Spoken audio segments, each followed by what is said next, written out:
on. Okay, I'm recording. Got it. Thanks. Go for it, John. Hello, everyone. This is the last class. Sadly enough, a little sad always when it comes to an end, but I think it's been good. I think I learned a lot. Hopefully, you guys learned a lot. So as you know, CLEAN is an acronym. So we talked about credit for the first 4 to 5 classes. Then we spent a class talking about wants versus needs, which was learning to live without. And then last week we talked about education. And so this week we're going to talk about attention to detail and then wrap it up with no shame in your game. So if you can go to the next slide, Mr. Tang. So part of what we believe financial literacy not only is just, numbers and finance, but it's also really understanding your self-worth. And this goes into even the simple fact of loving yourself and deeply understanding that you are a brand. And your brand and how you represent your brand, how you market yourself determines your value. I mean, we could, just because say we all went to medical school, we all got our doctorate, we all became doctors. It doesn't mean that we're all going to be getting the same exact salary. It depends on how well you're able to navigate, how well you're able to position yourself. And if you're working for a hospital or a doctor's office, how well, your peers and your boss are looking at you that you can represent the hospital, the medical clinic, the way that it needs to be represented. So whatever chosen field you do, you need to understand, especially in these times with social media, is really understanding your brand and the perception, how to build on that perception. So the question is no longer if you have a personal brand, but it's if you choose to guide and cultivate that brand or let it be defined by your behalf, meaning that, the actions that you do, whether good or negative, your brand can be defined for you. Hopefully my brand is defined like, hey, Sean's a good guy, he's a funny guy, and he's also, a guy that teaches financial literacy and believes in giving back. Hopefully that's what my brand reflects. Personal branding is a practice of people marketing themselves and their career, okay? And how do you create a personal brand statement? These are things you need to take into consideration. What are your values? What are your interests, your beliefs, your ethos, your skills, and your talents? And this gets back to really, like we talked about at the beginning of the program, when you're kind of writing that initial statement of what you want to do, where you see yourself going in life. And this is why we always say, financial literacy is about really doing what you want and just building a plan behind it. So, if you have strong values towards loving animals, you have a strong desire and love for animals, and you just love helping them, you love feeding them, you love doing all the great things that you should be doing for animals, but you're working in banking, maybe you're in the wrong field. Maybe that doesn't align well with your value. Maybe if you're like somebody that's really about, a lot of social values and believes in, giving and you believe in the environment. And once again, you're in banking. Maybe you're not aligned properly with what your real interests are and your real true beliefs are. Maybe you need to take a deep breath and look inside yourself and see, what should I really be doing that's going to really represent who I am? Like I mentioned earlier, the stronger your personal brand, the higher your return is. Building a personal brand is to me, the number one investment in you. And even like myself, I'm constantly trying to build my brand and trying to continue to invest in me, and not only with finance, but in diet and health and exercise and all those good things. So let's go to the next slide. Why is branding important? I think I mentioned a few things, but let's get a little deeper with it. Personal branding allows you to create a vision for your future. Can anybody explain how it helps you create a vision for your future? Can anybody give me an idea of why that's a true statement and an example? Anybody? Nigel, you're always my go-to guy. I know you're part of the program, but you always, set it off and get everybody else involved. I was actually about to unmute myself and actually say something. Easy. There you go. I think, and I don't want to steal anybody else's answer if they were going to say something, but I think that when you create a personal brand, you have a good awareness of who you are and what you want to represent. So when it comes time for you to create a vision for the future, it's you've already done a lot of the work to get a good sense of what your product does, what your product is, or what you're trying to advertise or what you're trying to accomplish. So then when it comes time for you to look for that vision or what you'll do in the future, at least you have the structure or the blueprint to work off of. Exactly. And it's ongoing. Like I'm always constantly writing notes on my phone. Like you're not married to like whatever your initial personal brand is to do it, you know, but you should always have like a vision. People that have visions and really keep it real with someone constantly working towards that vision and adjusting it as needed, those are the ones that succeed. Every successful person did not become successful without vision. I don't care, even if you're a pro athlete, if you're an artist, you have to envision yourself there. You have to believe that you can get there. It doesn't just happen through happenstance. You know, envisioning can lead to better jobs, better contacts, clients for your company, and more. Like, you know, I am a constant dreamer. You know, as old as I am, I think dreaming is important. You know, I'm always envisioning, dreaming. And, you know, one of the things that, you know, personal goals for me with this program, I first started it, I think Larry and Jeff and Mr. 850 know, is that, you know, I used to see, it always bothered me, especially as being a sports guy, to see like professional athletes and celebrities, you know, in our community making all this large sum income and then misusing it. You know, I always believed that there was enough money in our community that we could self-help ourselves, but people are just misguided. And when I teaching financial literacy, you know, I realized that a lot of people just don't know what to do. Like, it's like for me, I'm on this journey of trying to hit certain fitness goals. And I just had a regular doctor's appointment. The doctor was actually a dietitian, and I've never had one before. And I was like, wow, I'm trying to get to this place, but I'm not really doing the right thing because I just didn't know. I think, okay, I can eat this, I can eat that, but he was just explaining to me. So it was like the same thing. We don't know. We're trying to get certain places, trying to do the right things, but we just don't know, you know? So a couple of years ago, the NBA reached out to me, Players Association to be exact, about teaching financial literacy in one of their summer programs and hopefully then leading to their athletes after. I presented, I thought it was great. They thought it was great. And to make a long story short, you know, and that was one of the things I wanted to do, be able to do that. And I was like, I'm going to hit my goal. And it didn't work out. Nothing to do with me, you know, long story, I presented and I believe that they went with some of my ideas and, you know, it just didn't work out. You know, but I didn't put that energy forward. I just continued on my path. And like, to make a long story short, you know, after this program, we're going to be actually teaching, hopefully, pro football players a 4-week financial literacy organically from a guy listening to my podcast that played professional football, loved what I was doing. We spoke once on the phone. I directed him into real estate. He's taken off and done exceptionally well in real estate. He was like, well, I have some former teammates and players that I would love for you to teach this program to. And I was like, wow, see, vision, energy, things come back and you achieve your goal. Not in the way I wanted to. That's the thing about goals. They don't come in the way you expect them to come, but they'll come, you know. And it was me envisioning myself being there and having that platform, you know, and I was able to now bring my friends aboard, bring Larry, bring Mr. 850 to help me with this journey. So it's really having that and knowing that, hey, I'm a brand. I may not be Mr. Wall Street finance guy anymore, but I think I represent and I can deliver messages that people can take in and better their financial situation and understand financial literacy. Next thing is engage your industry online by posting. You know, this is very important for you people that like are very active in social media.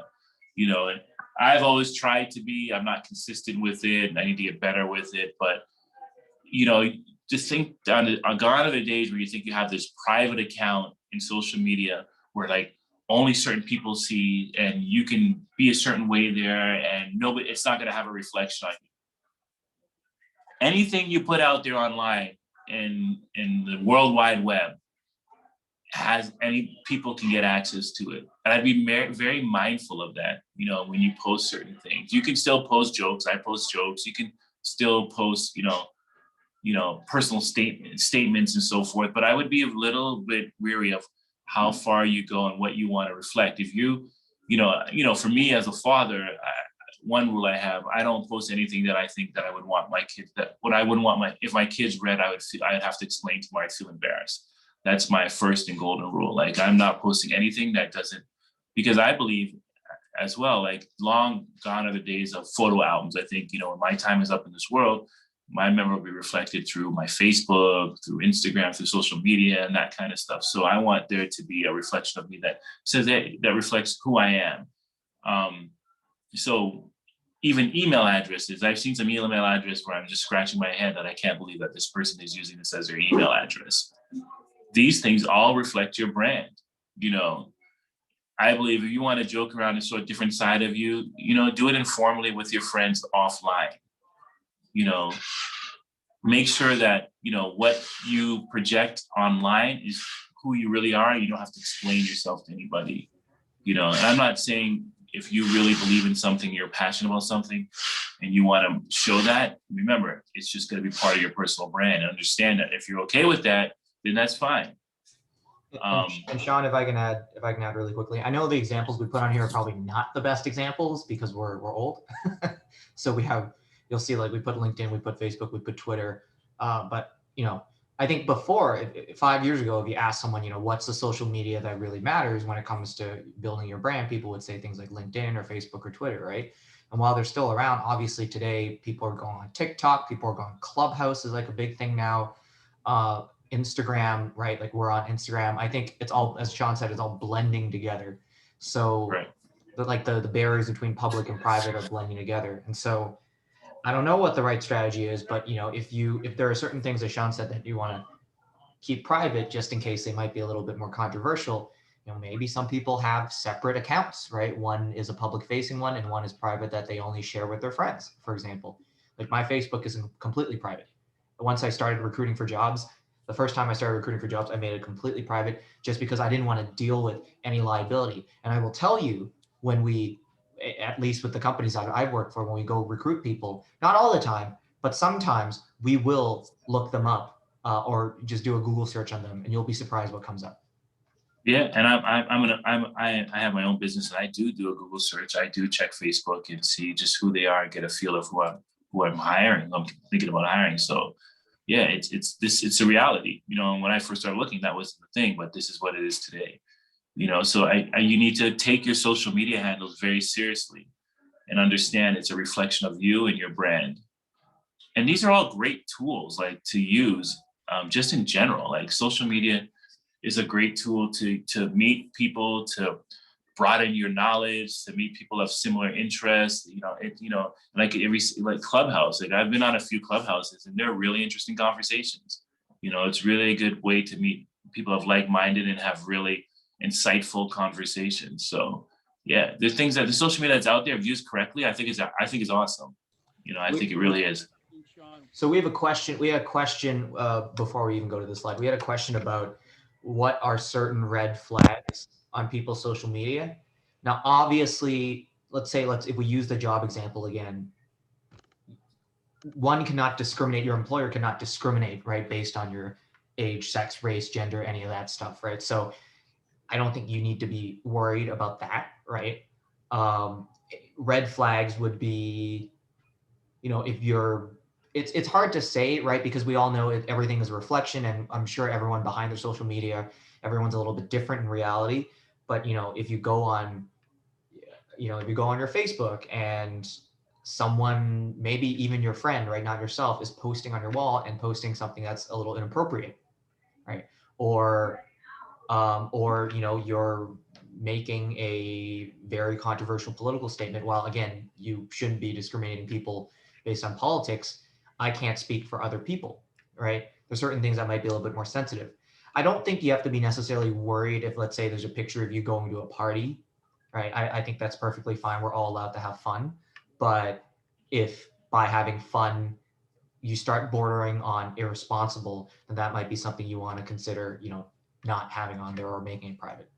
Well, let's just ask the floor too. What do you guys think that you've seen in social media that you would consider inappropriate? You know, everybody has their own understanding of what inappropriate is. What can anybody tell me what they've seen that's inappropriate? To me, a couple of things that I've seen that's inappropriate, like, you know, strong sexist remarks. I think, you know, it has its place, you know, especially from where, like, if you really, you know, I'm not one for profanity. A lot of profanity I see people would use in social media and put up post some things that are just very profane and could be offensive to some people. But I'm not telling you I'm posting Christian-like posts all the time. That's not what I do either. So, you know, there's a fine line between, you know, going too far off versus, you know, kind of, you know, I just try to make sure that I'm sensitive to whoever my audience is. and I make sure that, you know, what I post, you know, just like describes who I am. I don't have to defend my actions through a post. Sorry, Mr. 850, you were going to say something? Yeah, when I do a background check on individuals who are looking for apartments, I not only check their credit score, their job reference, and so forth. I'll look through sometimes to see if they have a post on Facebook or Instagram. And sometimes people are just people; they're just having a good time, and that's perfectly fine.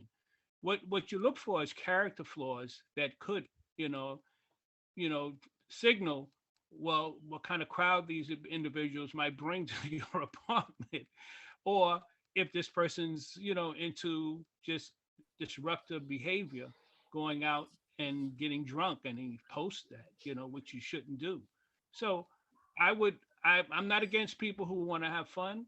I love having fun, and we're all human. So I pretty much just look for certain character flaws that might signal something, and if it doesn't really blend with the job, and I look at it as just a one night out and a posting, it's not a big deal. But if I see repeated posts of just irresponsible behavior, a lot of profanity, and then it could be an issue with how they interact with the people that are in my building. So that I could take into consideration. But with these, with being engaged in these industries, these online industries, everything is going to be considered a brand, and digital is going to be even more bigger as we go forward. So I'm starting out now, no more, no less than anyone here in this room. I have a group of names that I've went to GoDaddy and then I paid for, but I'm still in the stage of development, so I'm no further along than anyone in this room, other than to have the time and the money to spend to have people help me and assist me as I go forward with my webpage and my brand development. So let's open up the floor. So what do you guys think some of the things, because, sometimes the younger generation, you guys always have, a perspective that I admire. So what do you guys think that would constitute as inappropriate when it comes to social media? You need to use it to promote your brand, so people can know about you and know about of what you promote for your brand. Yeah, Nigel mentioned drugs, paraphernalia. Like, so what do you guys think about like posting, like, although marijuana is legal in a lot of states, how do you guys feel about posting, yourself smoking marijuana, or, I have a question. Is it illegal to record yourself smoking weed on the camera and posting it onto social media? I'm not That law I'm enforcement. not So sure, but my gut tells me probably not. I don't think the police are going to come to your door knocking on your door if you had a picture of yourself smoking marijuana. Yeah. But I think my gut would tell me I don't think it's illegal. But But oh, sorry. Go ahead, Nigel. I was gonna say that it may not necessarily be illegal in certain states. One, it really depends on your age too, because you have to be 21 and older to, of course, legally do that. So remember that. Two, professionally, it definitely isn't something that is suggested. So we're more so talking about the professional sense of things. When it comes to the legalities, I think that's definitely well, to a certain extent, like I was saying, the age comes more into play. So if you're not 21 and older, you cannot legally do that anywhere, whether it's recorded or not. So keep that in mind. But professionally, definitely is something that you not want to put out there on social media platforms, especially if it is a public platform where future employers or even other people in your life can easily look you up and find you.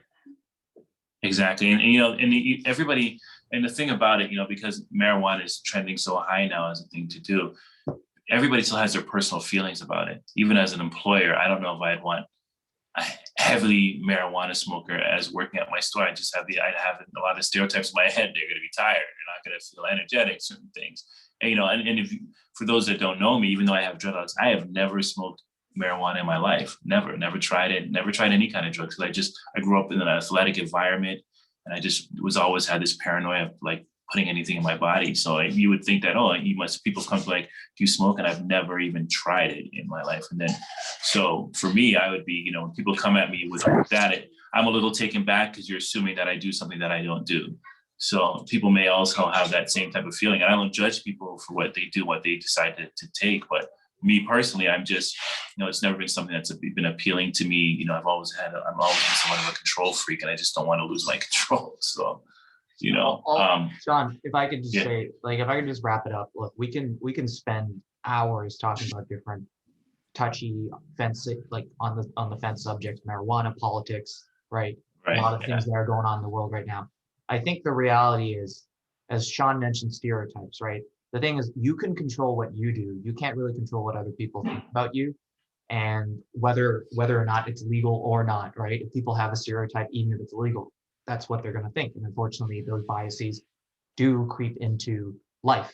So I think the right way to think about it is not, is it legal or not for me to do it on Instagram or social media? I think the right way to think about it is, if you have to ask that question, you probably shouldn't be doing it. Thank you, Larry. So let's go to the next slide. 7 tips to writing a strong personal brand. This is really helpful. You should take a picture of this. You know, list your attributes. You know, what you do well. You know, envision, and I should be even envision your audience. Who are you talking to? That's why I think everybody should have like multiple resumes, because, you know, you should be able to look at your audience and say, who am I making this towards? Like, I just wrote a letter of recommendation. I'm envisioning the person that's reading it. And the thing is, be honest, especially with yourself. You know, the key to success in life, one of the keys is be very honest with yourself, what your skill set, what you're trying to do, and who you are, because then it makes you focus on the things that you need to work on and get better at. Yeah, make it memorable. Always leave something impactful, something differentiating you from everybody else, something that's unique about you. Make sure your self-impressions is consistent with other people's impressions of you. So this is a question, you know, ask your circle of friends. You know, Larry, for one, and Mr. Apis are always keeping me in check of, you know, who I am and, you know, things that I need to get better at. And, you know, so always ask the people that you in your inner circle, like, what do you think about this? How do you think I am with this situation? How do you think I am with that? You know, and so they can help refine you, and you can help figure out what you need to work on. Don't be scared to market yourself. Like I mentioned earlier, these social media tools that we have are great ways to market yourself. And I'm not saying like bluntly, like where you're just throwing in everybody's face, like attaching your resume to everybody's file and messaging them, here, take my resume, read it up. But you can do it so informally with people through Instagram, LinkedIn, and Facebook, just to kind of show your skill sets and what you do. And you'd be surprised the response that you get.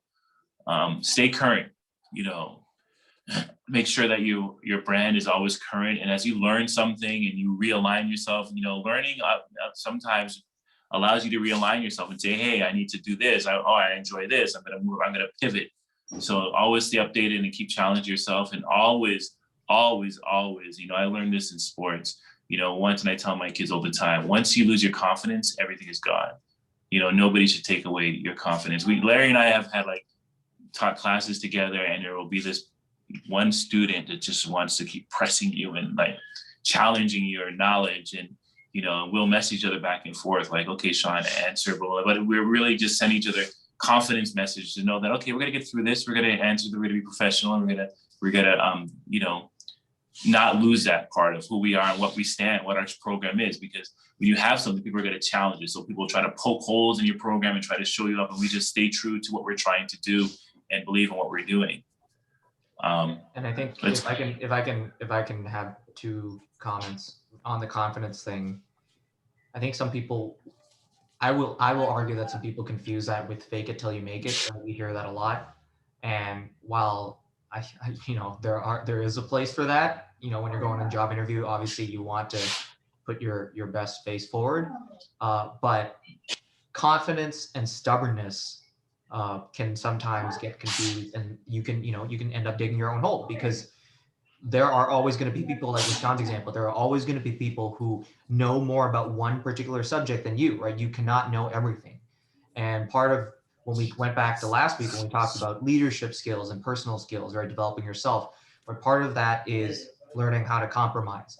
And so being able to defend what you have to say, but not necessarily, go down a rabbit hole if someone else, has a valid opinion, or acknowledging their opinion and just moving on, right, is a very important skill.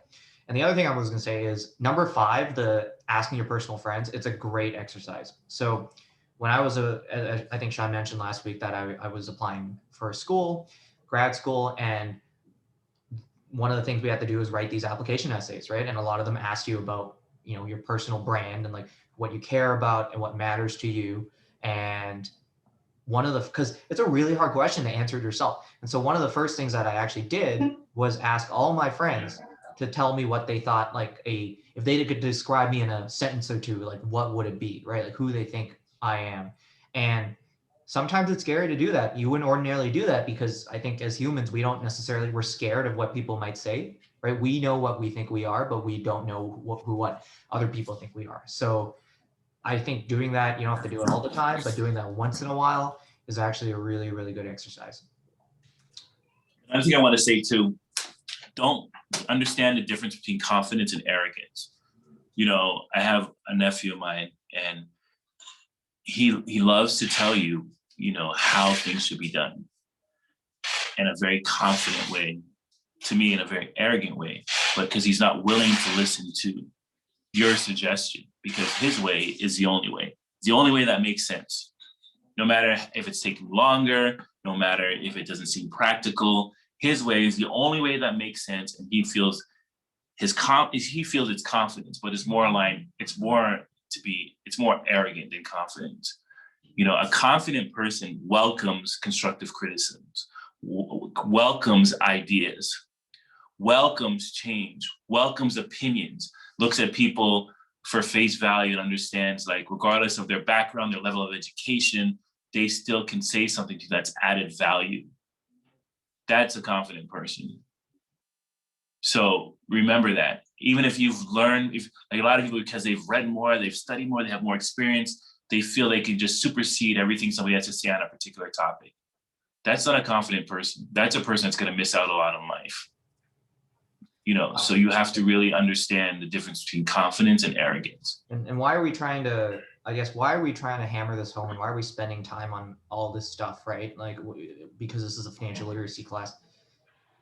Knowing the facts, what we taught you in week 1 to week 6 on credit and investing and all that stuff, that's important, right? You can't not have it, but not having this can also hurt you financially, right? Whether you're looking for a job, whether you're going to apply for a loan, which we've talked about, whether you're trying to apply for an apartment and Mr. 850 is looking up your social media account, there are many indirect ways that this can help, but also hurt you. So it's something that you should keep in mind. Yeah, we're trying to maximize your worth. My question always been, did I maximize my worth by sticking with my shipping business, Ignite Direct? Could I have been making more money if I stayed corporate or doing something else? That's always the ongoing question in my head, but we're trying to make sure that you are humming on all cylinders.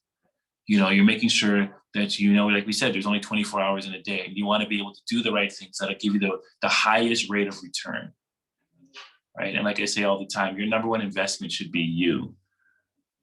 Let's go to the next slide. All right. Effective network. We thought this was important because obviously, we always believe to acknowledge the elephant in the room. We are still in a pandemic. And there are things in way which you have to tweak a little to market yourself. So we listed a few points of effective network marketing during COVID-19. Warm contacts versus second and third degree contacts. I'll let you talk about this one, Larry. Let me jump in on this one, Sean. Okay, no problem. Okay, so warm contacts versus second and third degree contacts. That's mainly just, saying hi to the people who you normally be hanging out with, and versus people who you may have not seen in a while or who live in different parts of the country. So, you reach out to one person who you haven't spoke to in a long time, say a year or so, and that rekindles relationships and helps develop with your networking and bonding with people, because now you have hopefully similar things to stay in contact with, for as health and what you're doing to stay healthy, what they're doing to stay healthy. Shared interests with articles. So you're reading, hopefully, and you're expanding your knowledge. I'm down here in Florida, and my brother-in-law, who's more like a herbologist, has been making sure the whole family's up on what herbs and what vitamins to constantly take, how to wake up and help energize the body with exercise. So that relationship has grown tremendously to keep us strong and healthy. I've been breathing really, really good. And um make the ask, so that when you're asking for help or you're asking questions, you want to be able to understand the different ways people out there can be of help to you. So online channels to reach out, so you have phone calls, you have Zoom like we're doing now, and we have virtual networking events, LinkedIn, emails, Instagram, virtual happy hours. People are doing virtual parties online. They're doing meetups on different, categories, and these are ways that you can expand your network, whatever interests you have. I mean, I expanded my network through an email to Sean, and Sean got back to me very, very quickly. And he was teaching at Thomas Jefferson High School in Brooklyn. And he says, "Come on down." And based on what I wrote to him, he says, "I want you to do a presentation on how you grew up in East New York, because I'm originally from Pink House Projects." So that was a great experience, and my network through Sean has expanded. So these are categories that will help each of you as you grow, because you're going to need to know people who know people, and that's how we all grow. We don't grow in isolation. We communicate, we learn, we experience, and then we share. And through our sharing, we all now benefit. And Mr. 850, just to add, while the title of this is effective networking during COVID-19, right? All these things, I'm pretty sure that, once we get back to normal, all these things are going to stay, right? They're not going to go away. I think what's happened is people have realized how easy it is to connect with people, across the country, across the world, through a Zoom, right? Through a virtual happy hour, through directly reaching out to people rather than, necessarily just going to an actual event physically and talking to people, right? It's a lot more efficient. You don't have to get dressed up. You don't have to go. You don't have to do all this. So I do think that this is going to stay. So I think it would be a mistake for any of you to think that it's temporary. I think it's very important that this is going to be a part of your life, and you have to adjust to be part of your life. And so I think that ties in really well to this next slide that we have, where we call video conference etiquette, right? Because just as your online presence is represented by all the things on your social media, this is in real time, right? And so there's certain things that can give off confidence, that can give off the sense that you're prepared, can give off, just affect your overall presentation, because as humans we are biased and we're prone to this, even if we don't want to be.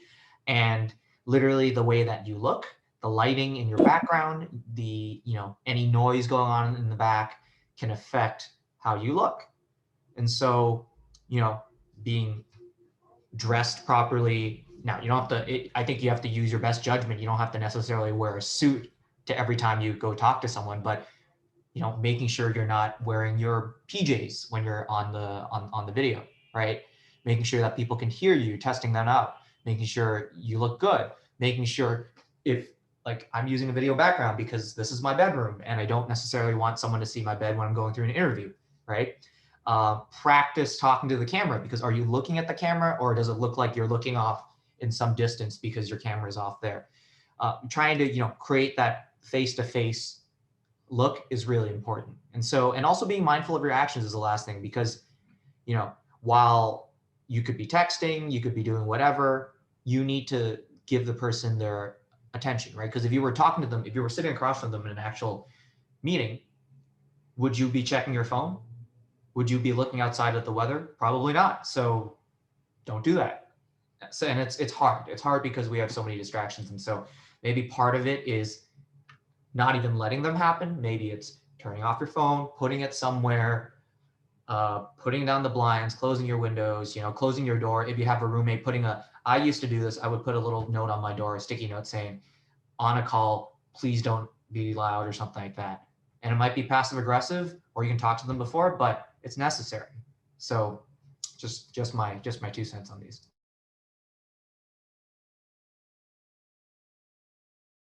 Sean, I think you're on mute. Oh, sorry. I absolutely agree with Larry's sentiments. This is something that I even have to get better at myself. It's getting better for video conferencing, doing better, getting better positions and so forth, and background, all that stuff. So it's always a work in progress, but this is the new. And I always say, to be successful in life and in business, you cannot resist change. You have to welcome change. It's a totally different mindset. You have to welcome change and figure out how you're going to adjust. I remember the conversation with Larry and myself when the pandemic hit and we made the pivot. We're like, we love teaching to live audiences. Loved it. You just feel the energy of the students. They come up to you afterwards. It's just a camaraderie. You gain friendships from it. There was so much. So we've taught at some really cool places, from Borough Hall to different venues to high school students. It was really a great feeling, and I met great people. And when the time came when we realized that this pandemic is going to be here for a while, and Larry and I got on the phone and said, okay, what are we going to do? And realized, I love teaching at Good Shepherd in Park Slope. I mean, it was great seeing Benjamin, But when we realized we had to pivot, we had to say, this is the new norm. And it was, and how we're going to make this right. We had a workbook. We went from workbook to doing PowerPoint presentation. But I think we adjusted to the new norm, and we adjusted, and what we were able to do is keep our program moving forward, even in a better way. I think now that we've gotten used to this, we've gotten, I think, decent at it. We are much more effective teaching via Zoom than we were in the classroom. I think we go through more material. Those that don't know, Larry's always in the background saying, okay, Sean, let's go to the next slide. We're making sure we get in what we need to get in content wise, rather than when we were in the class, we sometimes go off on tangent. We wouldn't get through everything. So I think this has made us more efficient and a much more effective presentation, to the point. I mean, if not to say we'd never do a live class again, but I feel confident that we are. My biggest concern was, am I going to be as impactful via Zoom as I am live? Are we going to change lives via Zoom as we are when we do the live classes? And I think we've met that goal. I feel very comfortable to know that, we're doing just as good work, via Zoom. And this is what I'm just saying about welcoming change, instead of resisting it and saying, let's just put something half together and tell every class, okay, this is not the real class. We usually do it live. So when things go back to normal, we'll be back live again. So stay tuned, because we're going to be going live. We're going to be going to a class. And we said, this is a norm. We're going to adjust. We're going to adapt. And we're going to move forward. We're going to excel. And that's the mindset you have to change. A non-forward thinker is always saying to himself, well, when things get back to normal, when things go back, there's going to be a new norm, and you have to adjust and adapt. So once again, I just got your message, Larry. Let's go on to the next slide. Thank you. So let's talk about goals. There's an acronym called SMART, and it really just aligns how you should be thinking when you're creating goals. So they should be specific, meaning they should be defined, and they can change as you go along. Measurable, what is a measure of success?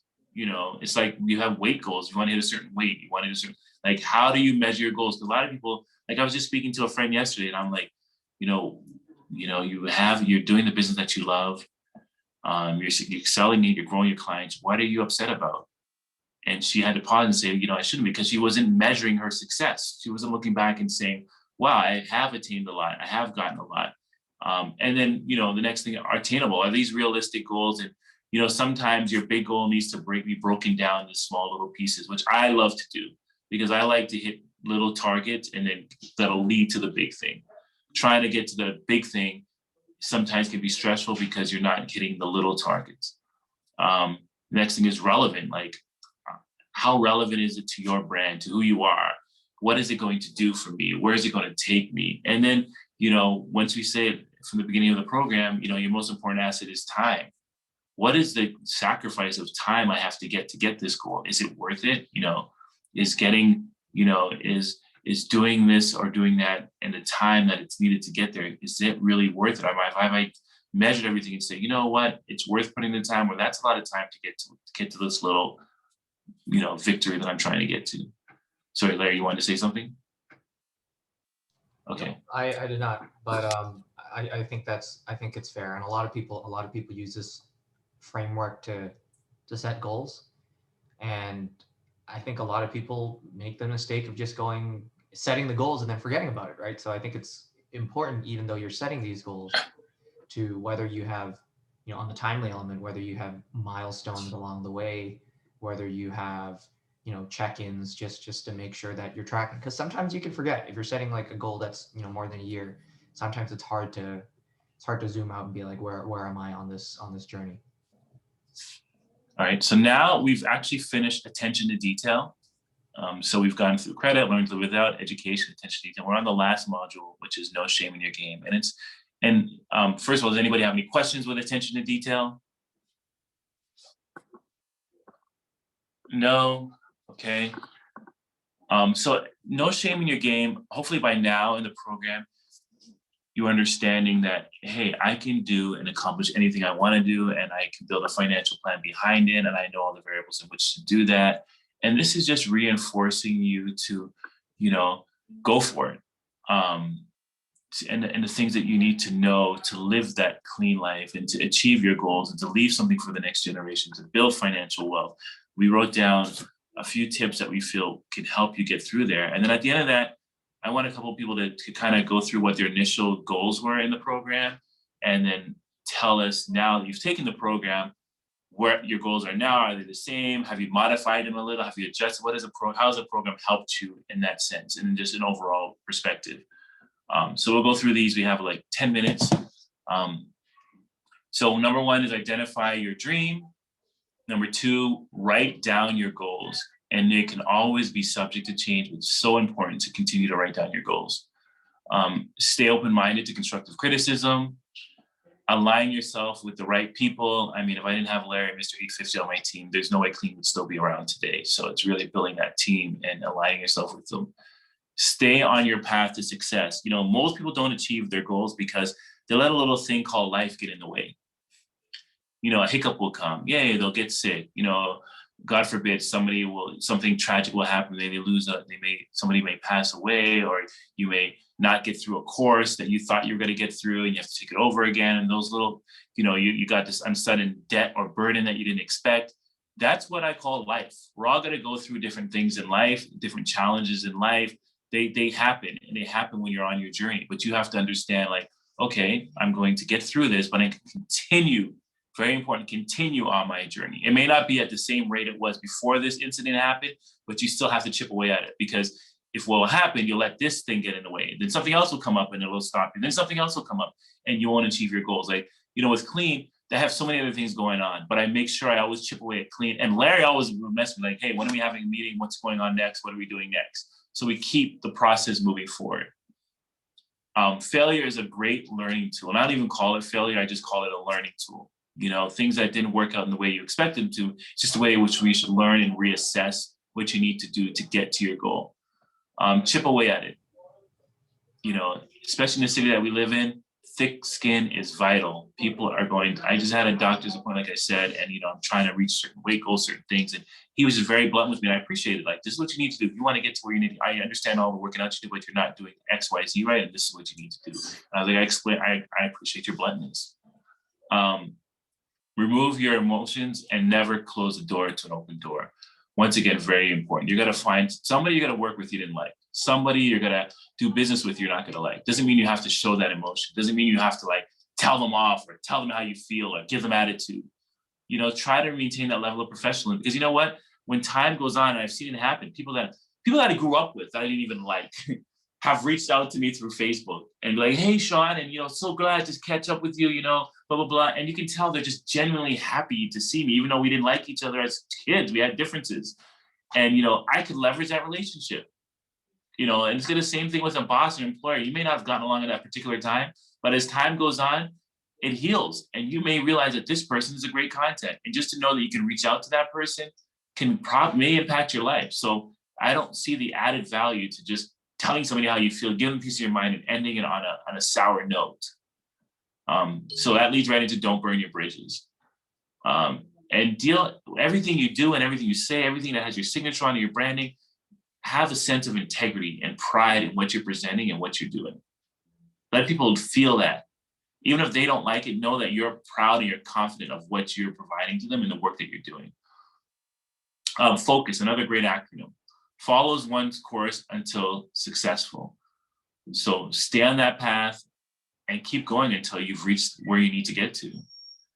And the last one, be a trailblazer and set a path to others to follow. And, that goes right into this program that we created. We did not create a typical, as financial literacy program. You can take 100 other financial literacy programs, and I guarantee you they're not going to perfectly align with what we're doing, because we're really trying to create a wealth mindset and a lifestyle change. So, and being this way has opened up many doors for us, where people, welcome us to come and have these conversations and teach these classes. So, and I'm proud of what we do because it reflects who I am. I didn't want to just pigeonhole myself and do something that everybody thinks is right, but not really being impactful as the way I needed it. I wanted it to be. So that wraps it up.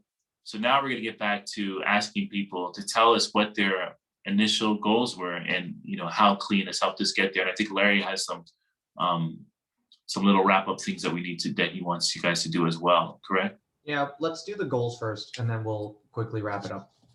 Okay, so Nigel, I got to open up the floor with you. So and we definitely do not want people to type in the chat. We definitely want people to speak up. Please. You want me to start off with what my original goal was? And correct. I do.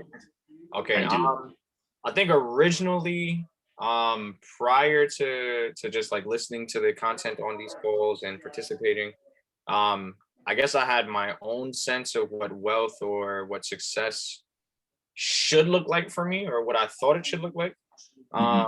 And through these calls, I definitely have had my eyes open to different methods, and especially in regards to like investments.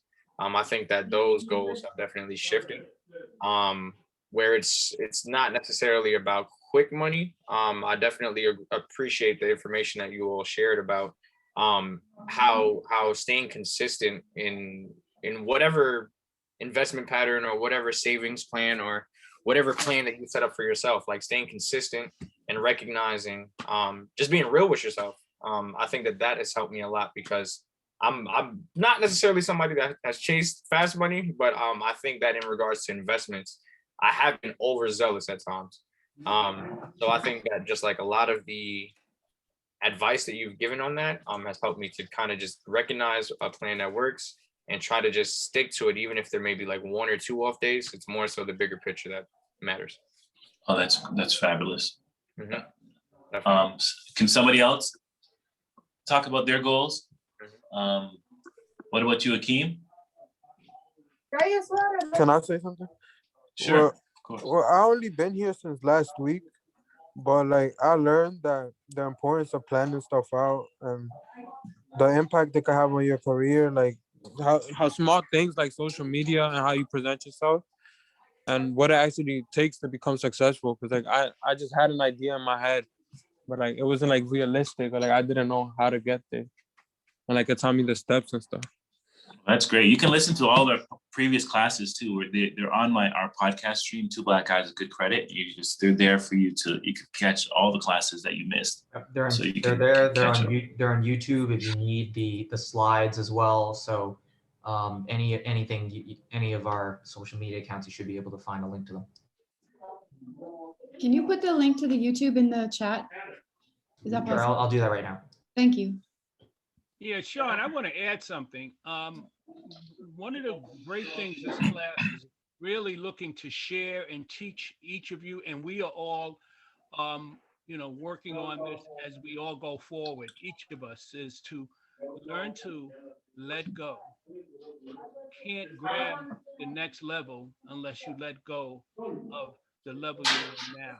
Many of us get frustrated of our life, our lifestyle, our circumstances, but unwilling to change our thinking or our behavior. So through this class, we are looking to transcend how you think and look at life in itself. So my model is to get comfortable with being uncomfortable. I don't like being uncomfortable, but I get phone calls from tenants at certain hours. I could be going out and some emergency happens. My wife gives me a certain look. Where you going? So, hey, I got to deal with what I got to deal with. Is it comfortable? No. But I'm used to dealing with the uncomfortable. And through that, I've learned all the things that are on this list. Now, I'm not great at all of them, but I'm getting better. And life is about all of us learning and getting better. Go ahead, Sean. Sean, you're muted again.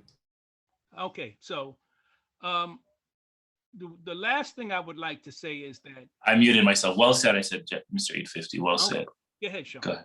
No, go ahead. You said the last thing you So wanted the to say. last thing I want to say is when we go to the beginning, when we talked about credit and we talked about saving money, remember, in order for your money to save you, you have to save your money. And that's an acronym, or that's a way of thinking that I've always utilized. And that's why if you come to where I am at in my mind, you won't find a Lexus, you won't find a BMW, you're going to find a Prius, you may find a tiny house, you may find shoes from Walmart, but am I able to support myself for the rest of my life without lifting a finger? Absolutely. So these are the ways I think. Now, if I want to experience the Bugatti, do I want to experience the Maserati? I can go rent one for a day, drive around the track, and say, "Hey, take a picture of me with a Bugatti." Now, that's my opinion, me doing whatever I choose, but my general lifestyle is to always live with just be happy with basic things. I think you guys have a hand up. Alexander, do you have a hand? Yeah. This is my first session, but what I learned from being here is that like one big step could like open a lot of doors for you, and like you get to know like multiple people could open a lot of doors for you too. Yeah, and it's really about your branding, like how you represent. Are people going to be people confident to put their word behind you and back you up because of who you are? So you're absolutely right. So you have to understand that people are like, a lot of people have asked me, to do certain things, and I'm like, who am I representing? What am I putting my name behind to make sure that they're going to not have a bad reflection on me? And again, Alexander and everyone else, and I know that not all of you have the time, things might come your way so you're only attending one class, but Sean has already said, our program is holistic. Our program covers a lot of different things. Financial literacy and building wealth is not something you can teach in one day, is not something you can teach in 2 days or 4 days, right? We've spent 8 weeks and even we still think it's too short. So please go back and review. You don't have to listen to everything word for word, but you go back and at least review what was covered and fill in the gaps, right? That you didn't think you had before. So you can prepare yourself to be on the right track. So I mean, I know just for me, I've done that too. Like what you're saying, I've gone and looked at your like Instagram page, talked to my husband about some of this planning, like just, even like using your network, but thinking more about this and what kind of credit cards do we have and how are we paying off those credit cards and are we using points on credit cards? Like I was never really very good at that, but I thought so much more about that. Mm-hmm. And I'm an old person, just in being in a 8-week session. There's always something new to learn because Absolutely. something new is always going to come out. When I get older, I'm sure there's going to be new social media, new types of cards and payments and rewards, and I'm going to have to figure that out too, right? So that's why you can't just sit around. So we're at 3:30, so I want to just wrap things up really quickly. This is very important because, again, right, we've had the pleasure of Rachel inviting us to do this presentation over the last 8 weeks, but we never ask anyone to pay us, right? That's the one rule. The classes themselves are always going to be free for the students.